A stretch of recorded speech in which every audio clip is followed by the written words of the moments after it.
Black enterprise, where every week we have a conversation with a progressive Black leader in the cannabis space that I feel like is representing for our people the right way and making great strides in our industry.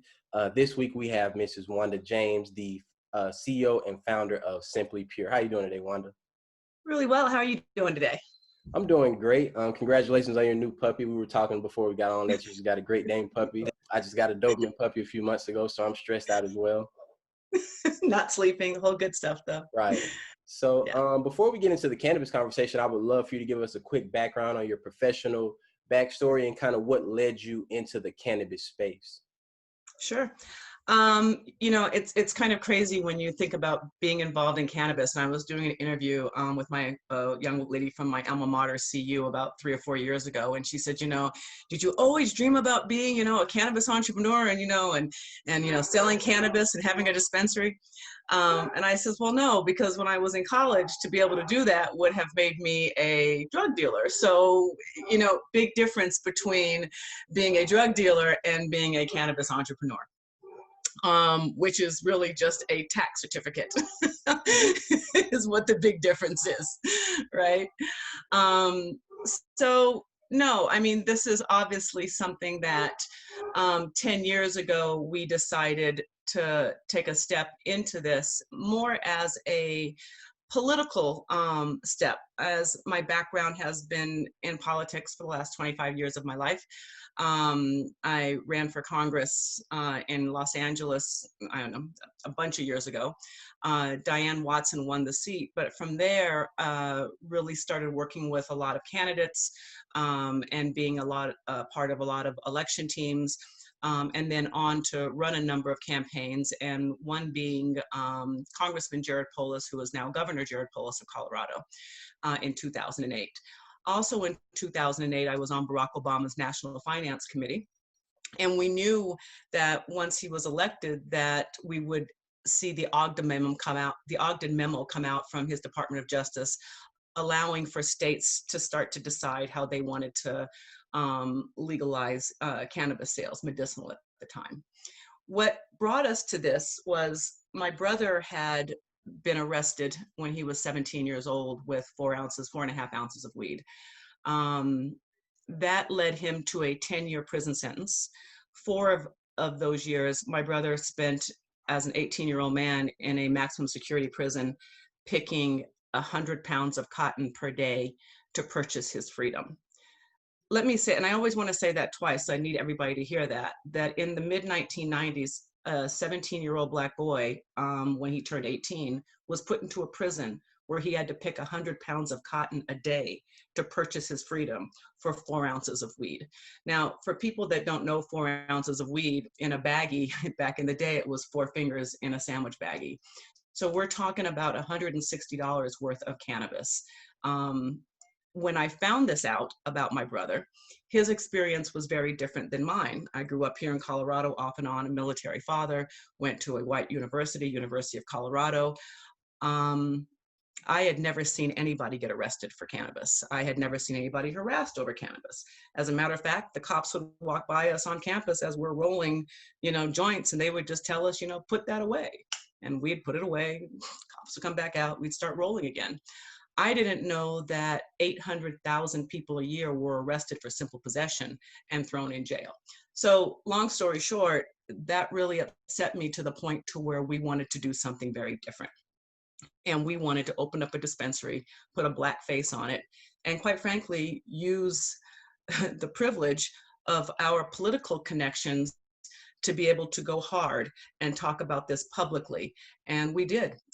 We started with MSNBC's Marijuana USA, and we haven't stopped nailing this country and municipalities to the wall for mass incarceration, for targeting the Black and brown communities and arresting 800,000 people a year. Of 85% of those were Black and brown, mostly boys.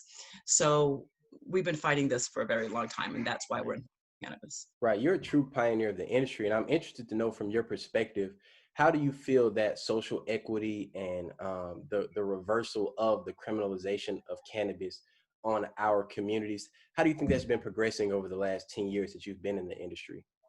Dismal. We keep seeing social equity programs, come forth, and with good intentions behind, I think, a number of them. And then because of what people believe about this industry, $1 billion in sales and big money, we start to see people getting hijacked of that social equity meaning behind it, right? So big companies come in, they give Black and brown people a little bit of money for what is a major share of where we're trying to get folks. And especially when you start to look at, even here in Colorado, I had to fire my brother once again, because when the rules came into play, most of the rules early on prevented anybody that had a felony drug conviction, even if it was nonviolent, to participate in the ownership of business. So we effectively cut out all of our visionaries, right? We arrested 800,000 people a year that were Black and brown, and then prevented them from being a part of the legal industry and prevented them from having first mover advantage. And let me be very clear, once again, my husband and I have first mover advantage. The reason we are successful in this business is because our first dispensary cost me, I don't know, $200,000 maybe, to put together, right? So when you got in early, you had the opportunity to grow. I mean, if we had to put up, $5-10 million right now to own a dispensary, we wouldn't own a dispensary. So we are owed, and let me be very clear, we are owed social equity and social equity programs because we were cut out. But a social equity program cannot work without funding. And that's the key that nobody has addressed yet. Right. And that's a huge conversation in our industry, especially amongst people of color. Is like, how exactly do I get this capital? And beyond that, how do I get affordable capital that's not predatory and that's not designed for my company Yes. to eventually be bought out by this capital? What type of advice would you have for the entrepreneur who's coming into the space and obviously needs to raise capital to work at retail or touching the plant? So this is the big thing, and this is why we've got to keep fighting for legalization, right? Because if this was federally legal, if you had a good business plan, a great location, and had initial seed money of $200,000 or $300,000, you could then go to a bank, B to the SBA, into normal lending programs to be able to give you the loans that you need to be able to compete. But because you can't, and even in our situation, let's be real, if I want to upgrade my grow facility and I want to put new lights in there and I need $200,000, I have to go to probably a older white investor that will loan me the money, but want, 15% of my company to give me $200,000, so it becomes, like you said, predatory. And before you know it, less sophisticated entrepreneurs and business people end up to a point where they no longer have any of their company. And quite frankly, they are employees of the company that they started. So advice in moving forward, you've got to figure out your finances before you start.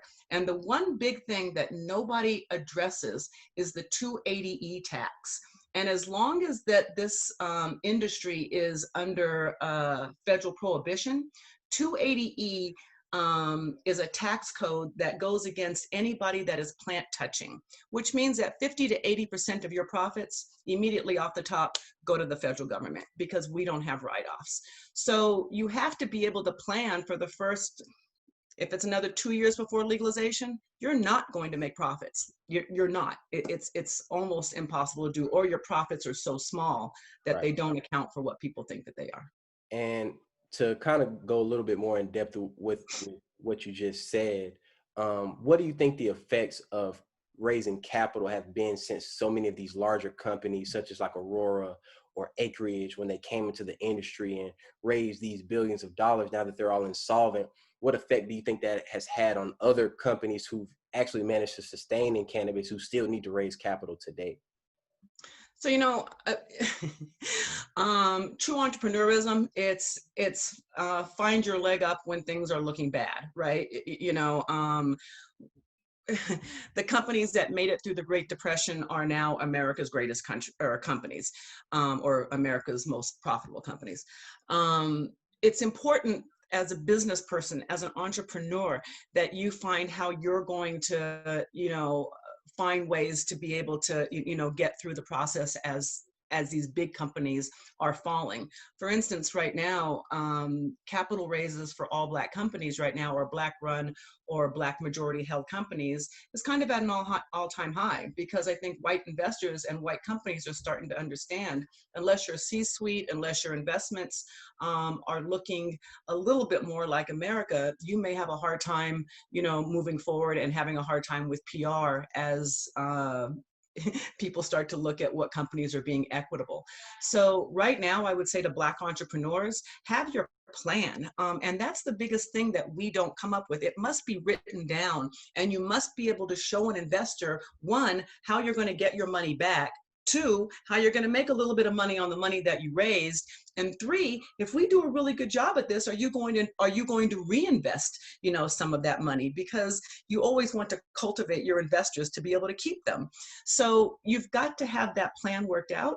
And it's a lot of work to figure that out, but I think that that's where businesses will start to see success.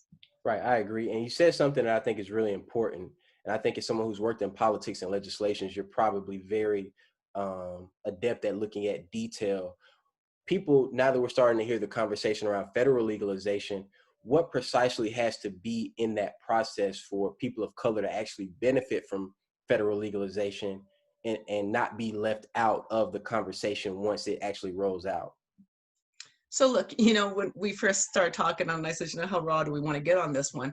So the conversation, thank you for bringing that up, but the conversation isn't just about cannabis. We as Black people need to sit down and find out, what is the plan for Black America? 42% of our businesses have failed during COVID, not cannabis businesses, all of our businesses have failed during COVID. We have seen that we have been the hardest hit financially, the hardest hit from a healthcare standpoint. We need to be bailed out. Period. If we have bailed out banks, we have bailed out Wall Street, we have bailed out airlines, we have bailed out everybody except for the backbone of who is getting folks elected at this point. Black America needs to be bailed out. Now, if that's in terms of reparations, I'm down for that. Me, quite frankly, I think a great reparations would be that Black people don't have to pay taxes, for the next 3 generations, and no business taxes, no personal taxes, no taxes. That puts immediate money into everybody's background. But once again, it takes a whole conversation to kind of figure out how we're going to do that. So for federal legalization to happen, I think it needs to be 3-pronged. One, we need to go at it that we need to end mass incarceration. And mass incarceration is caused, I'm not going to say strictly, but dramatically by cannabis arrest. It's gotten better over the last few years, but cannabis arrests are still one of the major reasons why we're going to jail. 2, economic recovery. Everything that happens with COVID right now from the federal level needs to be tied to economic recovery in the Black neighborhoods or Black and brown neighborhoods. And quite frankly, I see cannabis as a great way of getting entrepreneurism kickstarted, because what we have found during this COVID times is people want cannabis. I'm not going to say it's recession proof, because I don't believe that anything is recession proof, but we have definitely shown that people are demanding access to cannabis. So tie that into a recovery program. 3, we need to have priority licensing given to Black and brown businesses and communities that are most hurt by the drug war. And lastly, the most important thing is we cannot give out licenses without having access to funding. And if we need to fund, because once legalization, what happens is if we need to put money into the SBA strictly for funding of cannabis licenses for businesses of color, then that is something that we absolutely must do. So it's got to be social, economic, justice, have all 3 have got to come together to make this work. I agree with every word you said. And to kind of give a little bit of more context to our viewers who aren't really familiar with the licensing process, a lot of people, not even just Black people, they hear, oh, cannabis is about to be legal in my state. I want to get a license. I want to own a dispensary. What is the reality of that process? Because I believe you were one of the first people of color to own a dispensary in the state of Colorado, which was the first state to really legalize cannabis, if I'm not mistaken. So my husband and I were the first African Americans legally licensed in America to own a dispensary, a cultivation facility, and an edible company. Once again, we were licensed in early 2009 here in Colorado, and the first state to go legal. So, but I do want to make sure that everybody hears me say that we were the first African Americans legally licensed, not the first African Americans to sell cannabis. But and once again, even back then in 2009, the process was basically, it was extraneous background check that they went through and all your taxes and different things. Um, but now the process, in getting licensed requires hiring an application writer. That's going to cost you anywhere from $50,000 to $250,000, depending on how big of a vertical production you're putting together. You have to have all of your technical things in place, because you have to understand if you're going to open up a dispensary, cultivation facility, and a MIP facility or a manufacturing facility, all the ins and outs that go into growing, your nutrients, what the facility design is going to look like. This is a commercial cultivation facility. This isn't growing plants in your basement, because your plants are also going to have to test or get through testing for things like heavy metals, microbials, mold, mildew. I mean, all different types of things that your plants are going to be tested on. So it can cost up to $1 million to be able to get a license once you bring in all the experts, secure the buildings, secure the leases, and get the thing written. And even then, after you spend all that money, you are not guaranteed to get it. Illinois just went through their selection process, and they had 75 licenses, and over 5,000 different groups have applied for those licenses. So it's a very difficult process to be able to get a dispensary or grow facility or cultivation license in most states. Okay, and pivoting to something that I think is a little bit more affordable and realistic for us, could you speak on kind of the ancillary opportunities around cannabis? A lot of us don't think about getting into packaging or security or consulting, right? Those are opportunities where you can kind of sidestep the 280E roadblock, as well as a lot of the startup costs. What are some opportunities that you've identified in your time in the industry, just working around the plant? So you know what? Bloom where you're planted. Do what you do. And anything that you are doing in any other industry in America right now, the cannabis industry needs. Like you just mentioned, we need lighting experts. We need design experts. We now have a whole group of people, interior designers that design specifically for dispensaries, that design for grow facilities. Taste engineers. Hershey actually has a whole host of taste engineers that go out and show you how to mask the different preservatives and get the flavors right. We're doing that now in the cannabis space. You brought up packaging, graphic design. I mean, oh my goodness, whatever you can possibly imagine. And I've often said the first person that can come up with a hemp-based biodegradable child-proof packaging is going to sell 1 billion of those. So bloom where you're planted. Definitely get involved in the industry from anything that it is that you do in your regular life. I mean, when you think about the great California gold rush, the people that made the most money in the gold rush weren't the people panning gold. It was the people selling picks and axes to the people selling gold, right? Or panning for gold. So yeah, absolutely. The auxiliary piece is amazing. It's more business friendly. You can do it in any state. But I don't want to back off, though, of Black people getting that $1 million to get that license either. Just real quick, if that is your dream in life, build your team. Get somebody on your team that knows big finance and Wall Street. Get somebody on your team that comes out of law enforcement. Get somebody on your team that comes out of the medical side. Get somebody on your team that knows the plant and can grow and knows how to produce concentrates and rosin, solventless concentrates.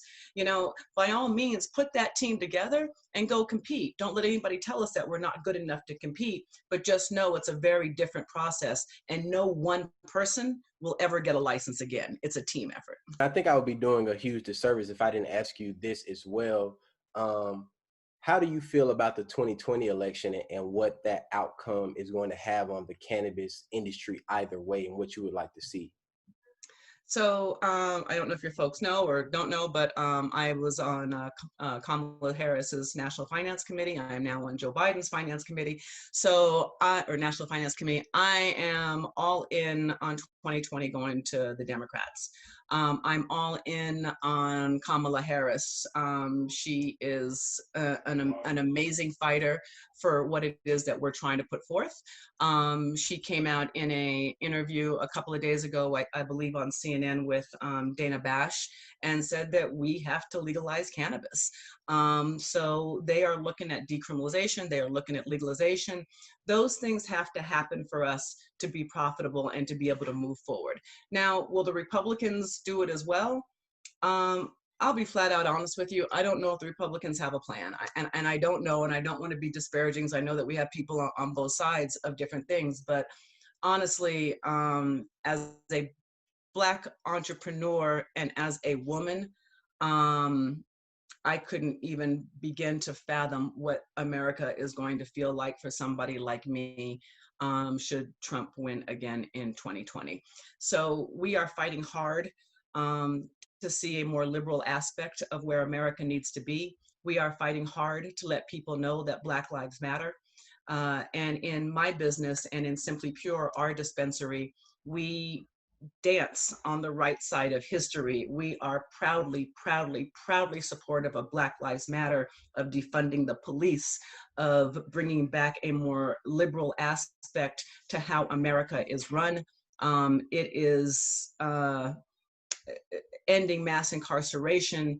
All of these things we believe from a business standpoint is better when Americans are joyful about their prospects and not fearful to take a walk, go to the store, or hell, sit in your apartment and eat ice cream. You know, it's time for change, and to be polite and to not want to upset people and to be fearful that somebody won't shop at my store because of where I stand on the right side of history. Quite frankly, I don't give a fuck, because the world has gone way too far for me to be quiet anymore. When at 55 years old, I am fighting the same battles that my grandfather fought, and that my father fought, and that my older brothers fought, I would be failing this next generation if we don't stand up strong on ending what has been an American travesty. That was eloquent. I also would have to ask you, being that 2020 has obviously been the most bizarre year of most of our lifetimes, in the middle of this pandemic. It snowed yesterday in Colorado, by the way. We got like 3 inches of snow. I don't know what's going on. It's impossible to predict what's going to happen in the next 4 hours at this point. It is. But being that we're in the middle of a pandemic that doesn't seem to be letting up anytime soon, and it's halted a lot of people's and a lot of entrepreneurs' ability to really get in front of people and connect with people, what have been some of the ways that, in spite of COVID and quarantine, that you've been able to still grow your network and your resources and really still be able to connect with the public? So I don't want to say that I'm zoomed out, but man, I'm getting zoomed out. We've been doing a lot of these, and I love them because it does give you the opportunity to speak with folks. But you know, once again, and I want to go back to what we just talked about, because my business has seen dramatic increases in sales because people are looking for Black-owned businesses. People are looking to support businesses that are standing on the right side of history. So many people, and I've even been in chat rooms with, you know, Black entrepreneurs that have had the conversation as, do you hide who is the true ownership of your company out of fear that maybe people won't come to you because you are Black owned? And when I first saw that, my heart just sank. I was like, you know, man, here we are after all of this, Harriet Tubman, MLK, Malcolm X, and we're fearful to let people know we own the business. I mean, it broke my heart. I mean, it really broke my heart.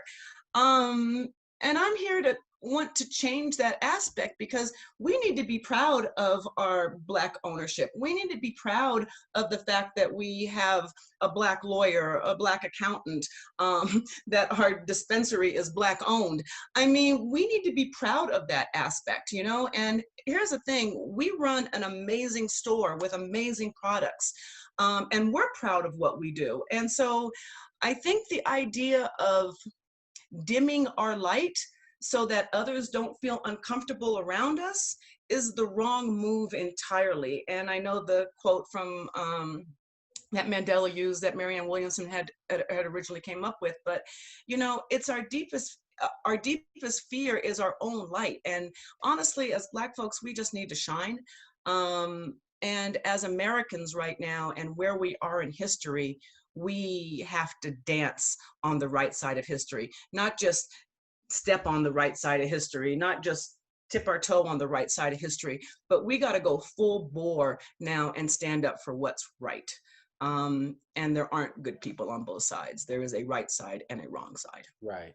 And to kind of touch on that, a lot of people aren't aware of the fact that only about 4% of cannabis companies are owned by minorities. How do you feel like we realistically grow that figure? Because as you touched on earlier with social equity, you know, it's an entire process of just even obtaining a license. But I think as a society and as a government, we should do more to empower these companies that are awarded licenses a path to sustainability, right?